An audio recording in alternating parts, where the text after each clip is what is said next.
ফাগুন মানেই জি উঠাৰ গান। জি বুলিয়েই নামাতা কিয় ফাগুনক? ফাগুন মানেই জি উঠাৰ গান।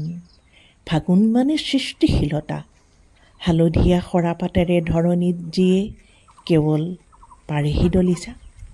যি ফাগুনে উৰুঙা কৰে মন, সেই ফাগুনেই সিঁচি দিয়ে ৰঙৰ আৱৰণ। যি ফাগুনে সজীৱ কৰে মৌবন, সেই ফাগুনেই উন্মনা কৰে যৌৱন।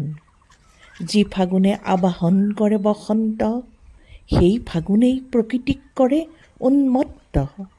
ফাগুনেই কেৱল হৃদয় ৰঙা বঢ়াই তোলে অজানিতে হৃদয়ৰ স্পন্দন।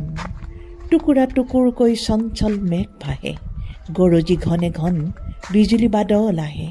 উৰণীয়া নভপুঞ্জই কুল হেৰুৱাই বিয়াকুল হয়।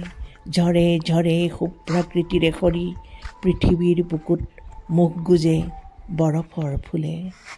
তথাপি ফাগুন কবিৰ কবিতা হয়, ফাগুন নহয় যে আন। ভাঙি গঢ়ি সুৰ কৰি জীৱন বীণাত যি জুৰিব পাৰে সৃষ্টিৰ কলতান। সঁচাকৈ ফাগুনেহে গাব জানে বাৰে বাৰে জি উঠাৰ গান, জি উঠাৰ গান, জি উঠাৰ গান।